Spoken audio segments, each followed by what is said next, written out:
Hello there everyone, and welcome back to this masterclass series on how to get started in cosplay making. The first video was about basic sewing and basic machine skills. Now we're going to talk about patterns, and we're going to try to break it down to where these aren't so intimidating when you pick them up, because they still intimidate me 10 plus years of using them. Okay, so the first thing we're going to do is, what is a pattern exactly? Well, a pattern is the building blocks for garment making.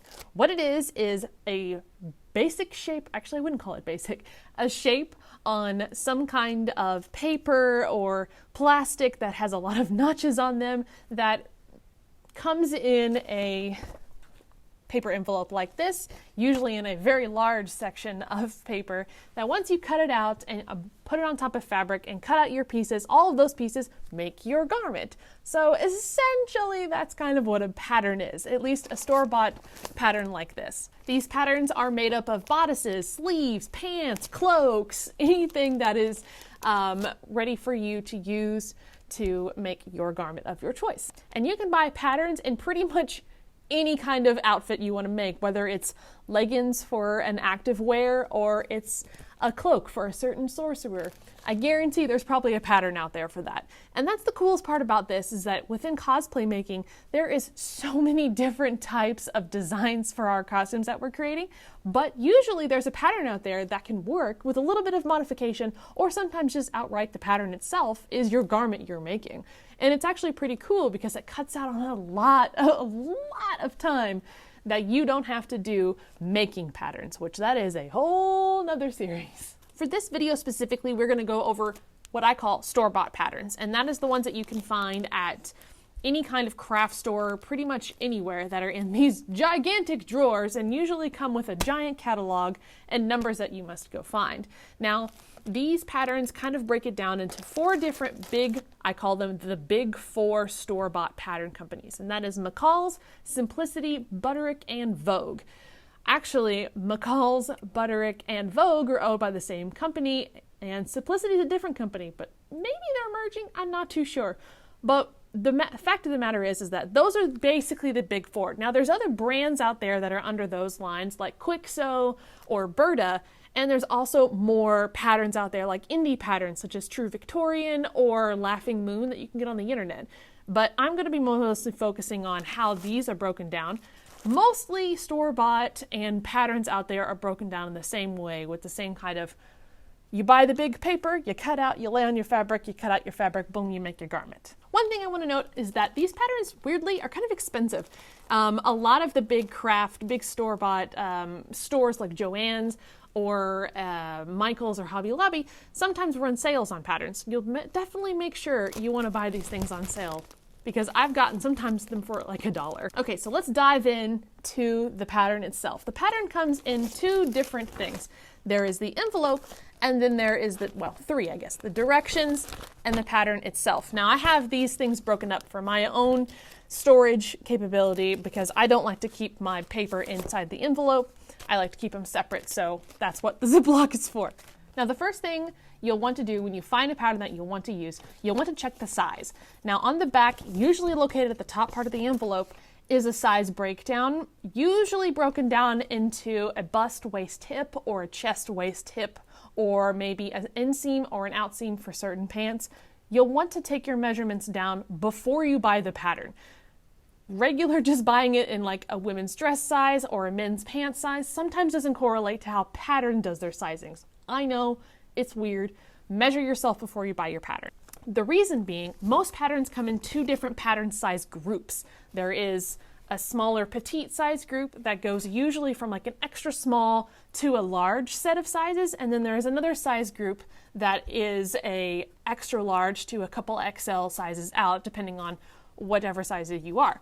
So there are two different size groups for the pattern, so just make sure you are buying your size within your size group within the pattern. I know that's kind of a tongue twister, but you don't want to come home with a pattern that doesn't fit you. So specifically, this one has on the side the specific sizes you'll be working with, and on the back you can locate your sizes. Once you have the pattern that you have chosen, go ahead and purchase it, and now let's take it apart. Now, this specific pattern that I have is actually already cut up, so I can't really show you what it looks like when you open the pattern, but I promise It's a gigantic piece of paper that is quite large. So the first thing you're going to want to notice are the directions, and that is the ones usually on the newsprint. And the much flimsier paper is your actual pattern. Now within the pattern directions are usually several different pages depending on how advanced your pattern is that you're doing. Opening it up, you'll find the image and the different types of garments that you'll be making and a lot of terminology. Now, this is really important to read. It may look like rocket science when you're looking at it, but I promise you, if you take the time to understand some of the terminology, going through the rest of the directions will be much easier. The worst part is to dive into the directions and not understand what bias is or what notches are, and then kind of having to backtrack yourself to the beginning, or maybe make a mistake in cutting out your actual fabric, which stinks. So my biggest pattern terminology that I want you to understand now is grain line, fold line, button markings, if that's capable or if that is within your pattern, notches and symbols, and seam allowance. Another thing I want you to understand is that within the pattern itself, in the directions, there is certain directions that tell you to do right side of the fabric, wrong side of the fabric, or sometimes right and wrong sides of interfacing, or the right and wrong sides of the pattern. That is actually color-coded within your pattern. Mostly right there.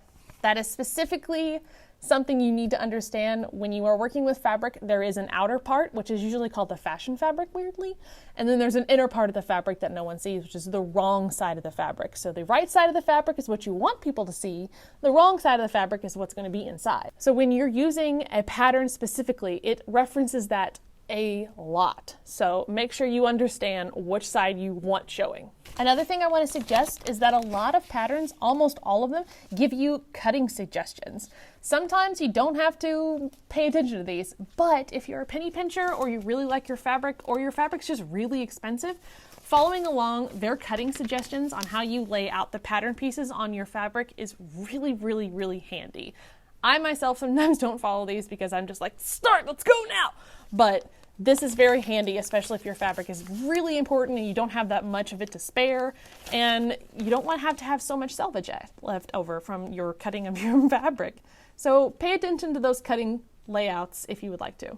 So we've kind of gone over page 1 of the directions and some of the terminology. Now when you flip to page 2 or you get close to your sewing directions and it's time to sew, there usually is a glossary right there of other terms that they're going to tell you, such as E-stitch, edge stitch, reinforce, slip stitch, stay stitch. Those are things you're going to want to know what they are before you get into them.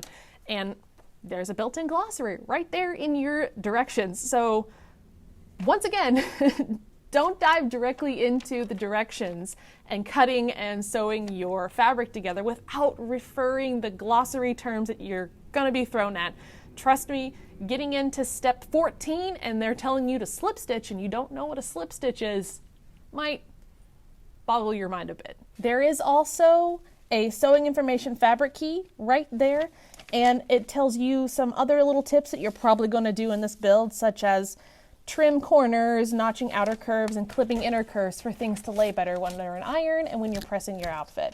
These are things you must know. I know it may seem a little chaotic and too much right now, but trust me, the first couple times you do make something from a store-bought pattern and you understand edge stitching and right and wrong sides of fabric, you will find that using a pattern is so much easier than just trying to make one yourself or just sewing stuff together willy-nilly. One of the things I want to reference is that seam allowance with the majority of the big 4 patterns, some other indie patterns and some other patterns, is 5/8 of an inch.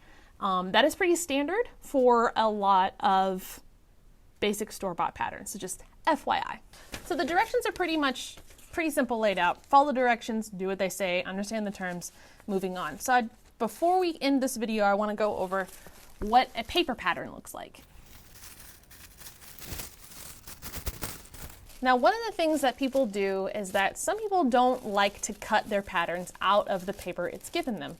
If you are one of those people, or you know you're going to be making multiple sizes of one garment, I don't suggest cutting it outright.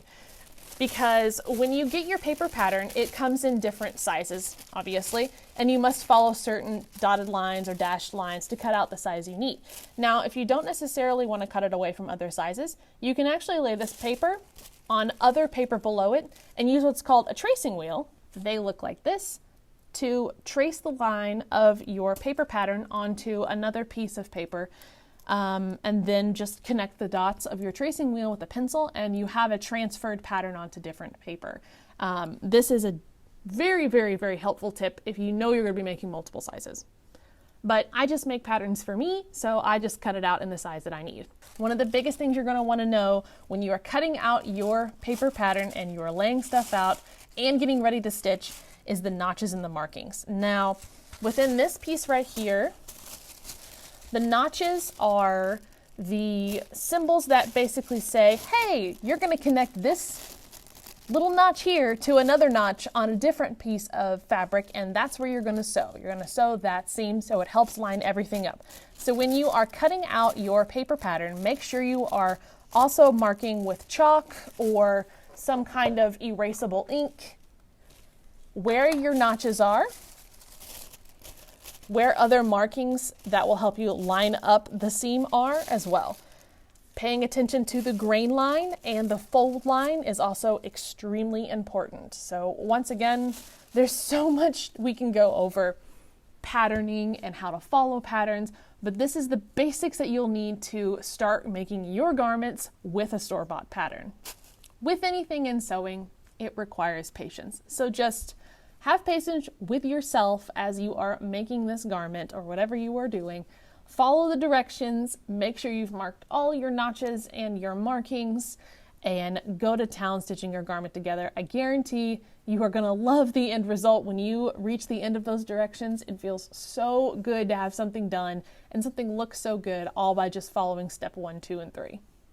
Okay, everyone, that's it for this video on demystifying the paper pattern and the store-bought pattern. I hope you enjoyed this video. Make sure you check out part 1 that I did on basic sewing kits and learning how to start on your sewing machine. Part 3 in this masterclass series on basic sewing and how to get started in garment making is how to choose fabrics. That can be crazy. So I will see you all in the next video, and thank you for joining. Bye, y'all.